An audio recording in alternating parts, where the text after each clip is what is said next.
Stand down. Stay silent. My father's words cut through me like ice. There I stood in my dress uniform, watching American diplomats stumble and fail, knowing I held the answer in the language he'd mocked my entire life. The interpreter was drowning, sweat running down his face, and my country's reputation was crumbling with every failed translation. My father's hand moved sharply, ordering me to remain invisible. But that night, I would shatter 30 years of silence. I am Eloise Morgan, and I serve as a linguist in the United States Army. The evening that would transform everything began beneath the glittering chandeliers of New York's Waldorf Astoria Hotel. The grand ballroom felt heavy with expensive perfume, the gleam of polished silver, and that peculiar tension that fills a room when two superpowers pretend friendship while calculating advantages.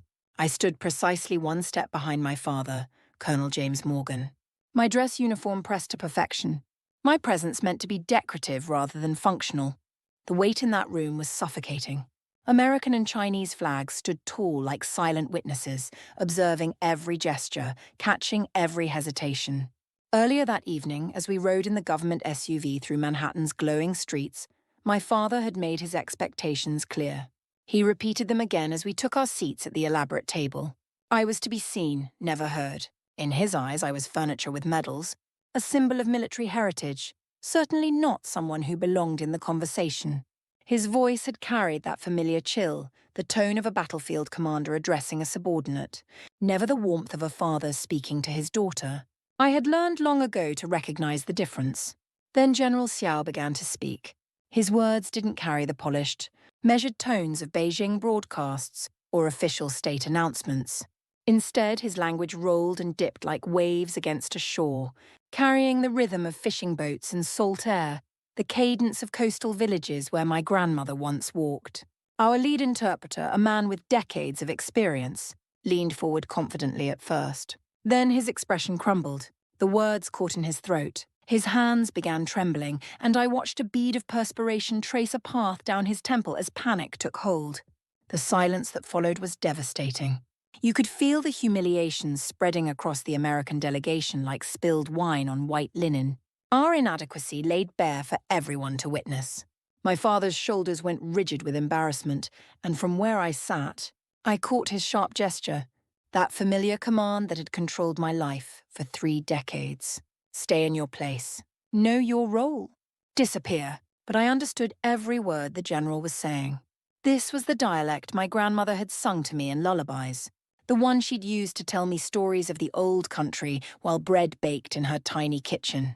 This was the language my father had spent my entire childhood dismissing as worthless, calling it the tongue of peasants and fishermen, insisting it had no place in the modern world. Every lesson in military discipline screamed at me to obey, to remain frozen in my chair, but something deeper, something that had been building since I was a little girl, watching my grandmother's weathered hands move as she spoke, pushed back harder. If I stayed silent now, I would watch my country stumble and fail. I would let my father's prejudice cost us everything. The sound of my chair sliding back against the marble floor rang out like a bell in a cathedral. Every face in that opulent room turned toward me. When I was a young girl, no more than 7 or 8, my grandmother would sit by the small window in our cramped Chicago kitchen, her voice soft as she spoke to me in Hokkien. Her words carried the music of the sea, stories of villages where the sunrise painted fishing boats gold, where women sang while mending nets. Those moments wrapped around me like the quilts she made, warm and safe and completely mine. My father never participated in those conversations. If he entered the room while we were speaking, his face would darken with disapproval. To him, those beautiful sounds were beneath us, embarrassing remnants of a past he wanted to bury under military medals and social climbing. He would shake his head and mutter about wasted time, about filling my head with useless noise when I should be studying proper English, preparing for the future he'd already designed for me.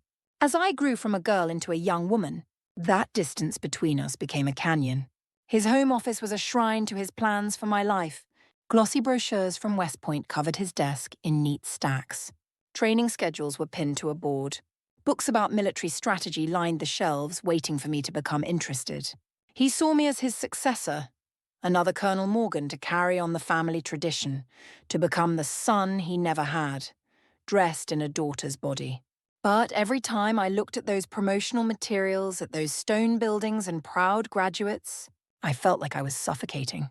The weight of his expectations pressed against my chest until I could barely breathe.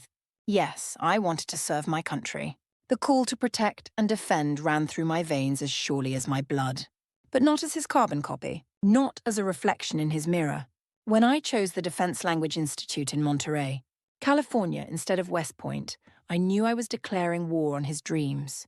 The moment I told him, sitting across from him at that same kitchen table where my grandmother once told her stories, I watched his face transform. Confusion melted into disbelief, then hardened into something cold and unforgiving.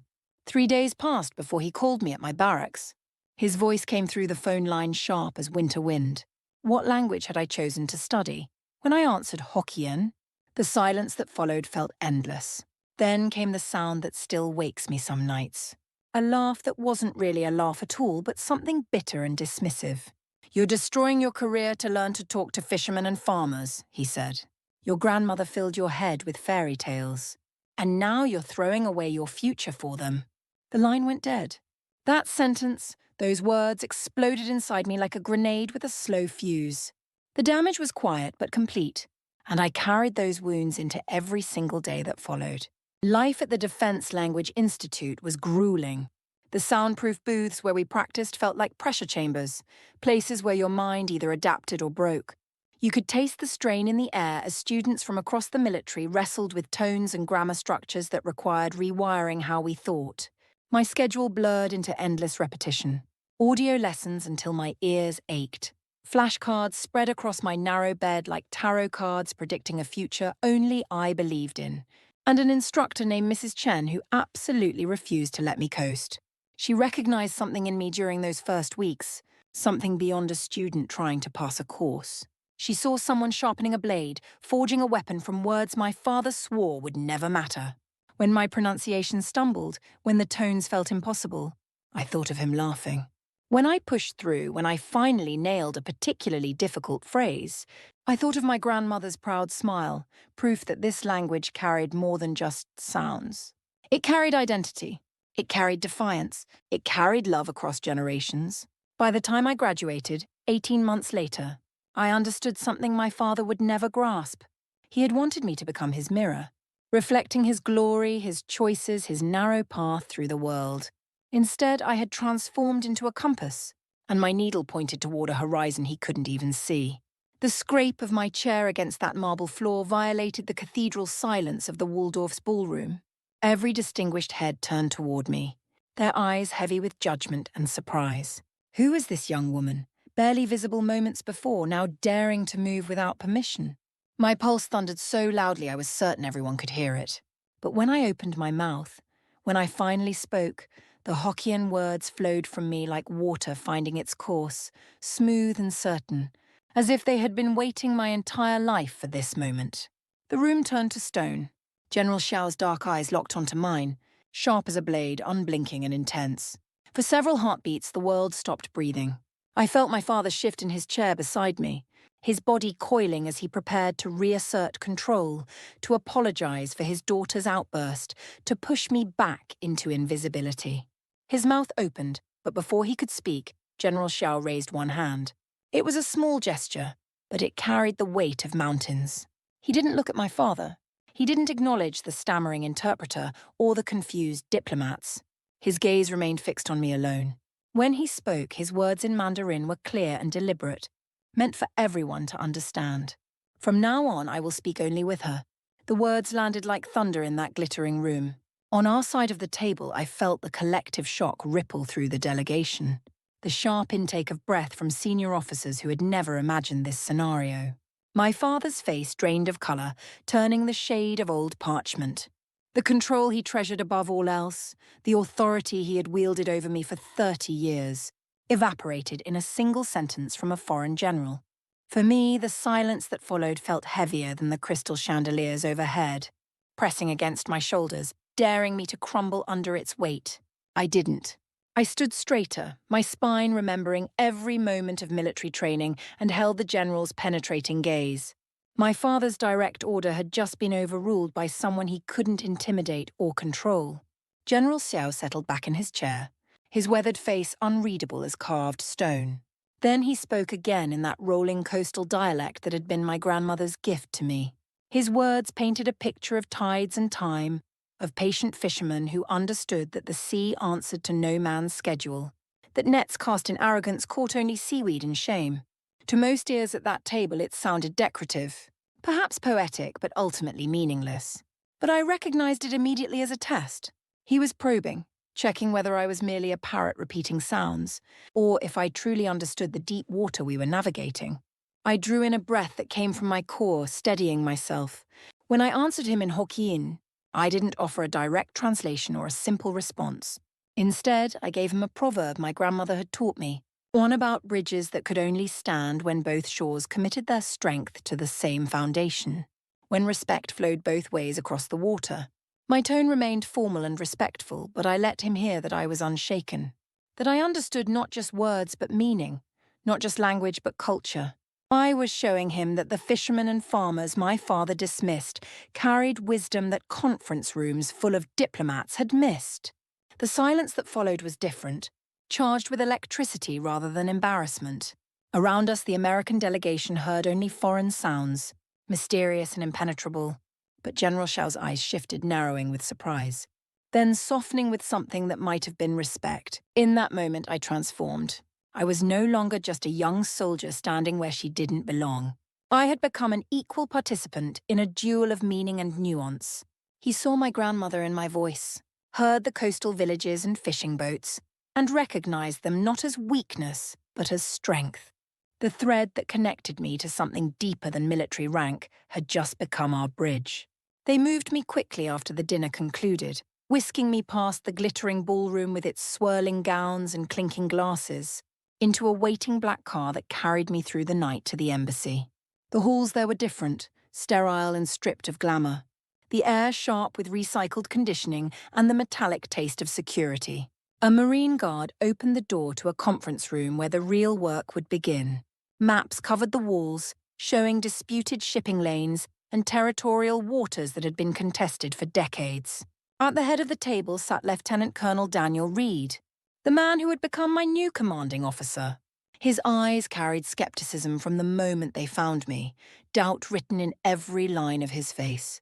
My father was nowhere inside this room of consequence. Through the narrow window in the reinforced door, I caught one glimpse of him pacing the hallway like a caged animal, his authority useless on the wrong side of security protocols. He had been shut out of his own game. Inside, the diplomats and senior officers barely acknowledged my presence at first.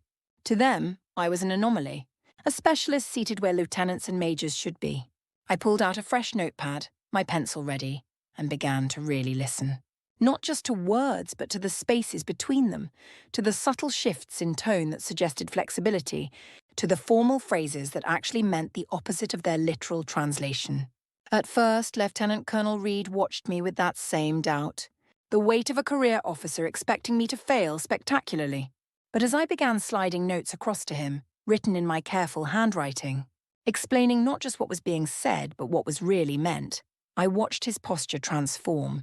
He started glancing at me before responding to the Chinese delegation, testing my judgment, weighing my insights. With every cultural nuance I caught, every hidden meaning I unveiled, the skepticism in his eyes faded. It was replaced by something I had never seen from a superior officer before: genuine respect for my expertise. He began to lean toward me during pauses, his questions quick and quiet. I had earned my seat at that table not through family connections or military legacy, but through knowledge everyone else had dismissed as worthless. The negotiations stretched deep into the night. Coffee grew cold in cups. Eyes became bloodshot with exhaustion. Both sides sat rigid in their chairs, the air so tense it felt like breathing through wool. Then, just when it seemed we might be finding common ground, General Xiao leaned back in his chair. His voice took on a philosophical tone as he delivered what sounded like a proverb about patient fishermen waiting for the tide to return with better fortune. To most in the room, exhausted and eager for any sign of progress, it sounded like an opening, a signal that the Chinese delegation was willing to wait to be patient with our proposals. Several American diplomats actually smiled slightly, relief flickering across their faces. But ice formed in my stomach. I knew that phrase, knew its real meaning from stories my grandmother told about negotiations in the old village. This wasn't patience. This was a warning shot. I leaned forward, my heart racing, breaking every protocol I'd been taught about junior officers staying silent unless directly addressed. I spoke low and urgent to Lieutenant Colonel Reed. Sir, that's not a suggestion of patience. It's a final warning. He's saying the tide is going out and he's about to pull up his nets and leave. We have minutes, maybe less. Reed's eyes snapped to mine, hard and measuring, evaluating whether to trust this young sergeant over his experienced diplomats. I held his gaze, letting him see my certainty. Then he gave one sharp nod and turned the entire American position in a single decisive moment. He treated Xiao's words not as an invitation to patience, but as an ultimatum about to expire. The effect was immediate and dramatic. The American delegation scrambled, offers were adjusted. Compromises that had been held in reserve were suddenly placed on the table. The talks lurched back from the edge of collapse, an agreement pulled together in the narrow space before the tide truly went out, before General Xiao packed up his metaphorical nets and ended everything. When the terms were finally settled, when handshakes crossed the table at 3 a.m, General Xiao's gaze found me one last time. His expression was unreadable, but he held my eyes for a long moment. And I thought I saw something there, perhaps approval. Perhaps simply acknowledgement that the girl who spoke the language of fishermen had just prevented a diplomatic disaster. Lieutenant Colonel Reed didn't make a speech or call attention to what had happened. He simply caught my eye as the room began to empty and gave the smallest nod. It was quiet, professional, but I felt its weight. In that moment, I knew the language of my grandmother's kitchen. The words my father had mocked and dismissed had just carried more power than any weapon or rank in that room. The embassy halls were quiet after everyone else had gone.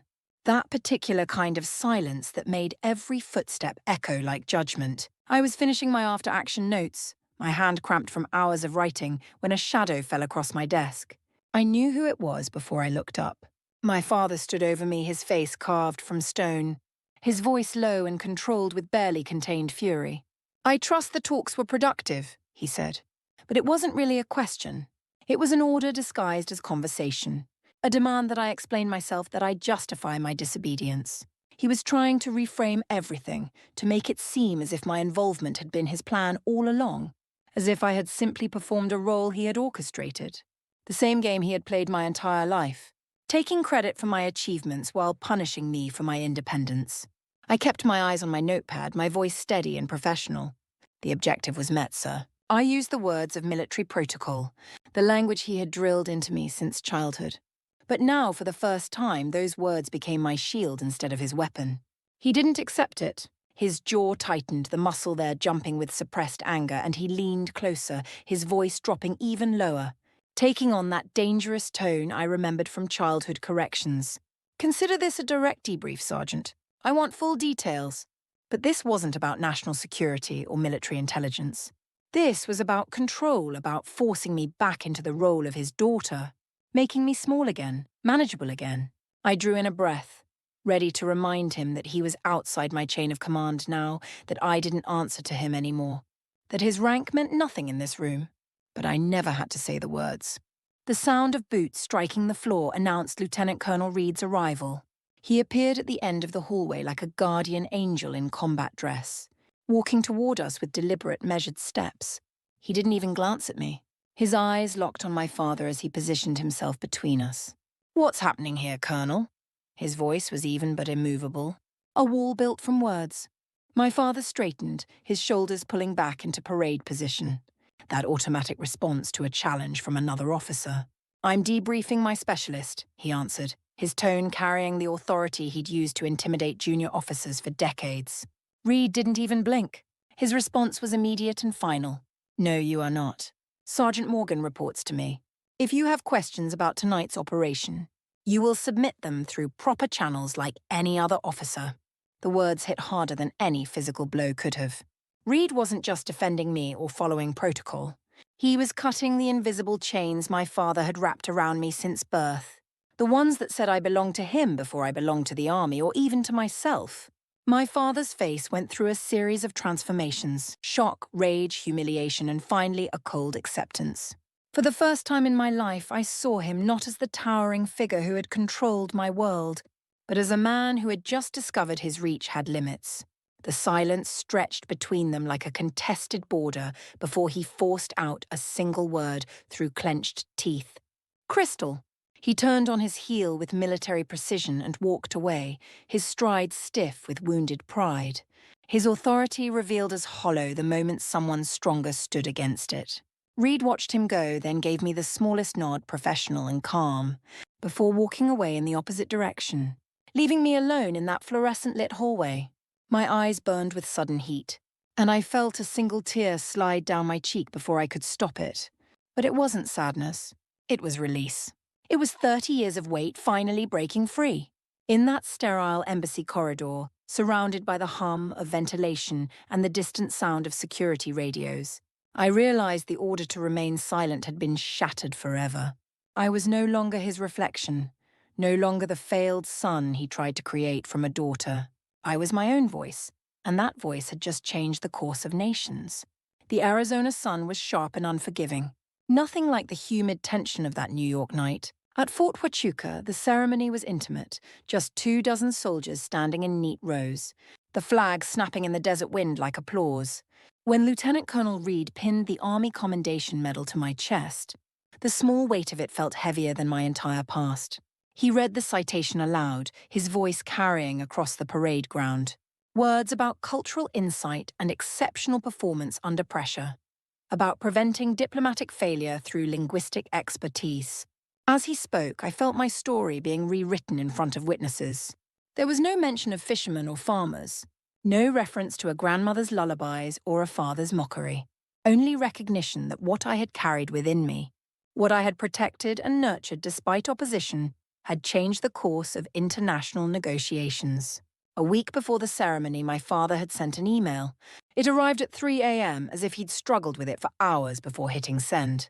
2 words that felt more like a transaction than pride. "Congratulations, Sergeant." He used my rank, not my name. Never my name.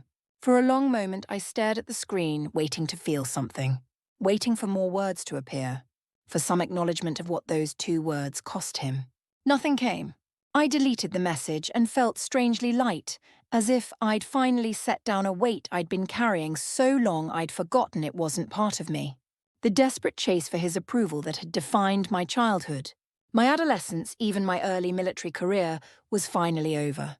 And with it went the grip of his disappointment, the shadow of his expectations, the prison of his narrow vision for my life. I found my true calling as an instructor at the Defense Language Institute, standing at the front of classrooms filled with young linguists, just beginning their journeys. Some came eager, others skeptical, many carrying their own burdens of family expectation and cultural conflict.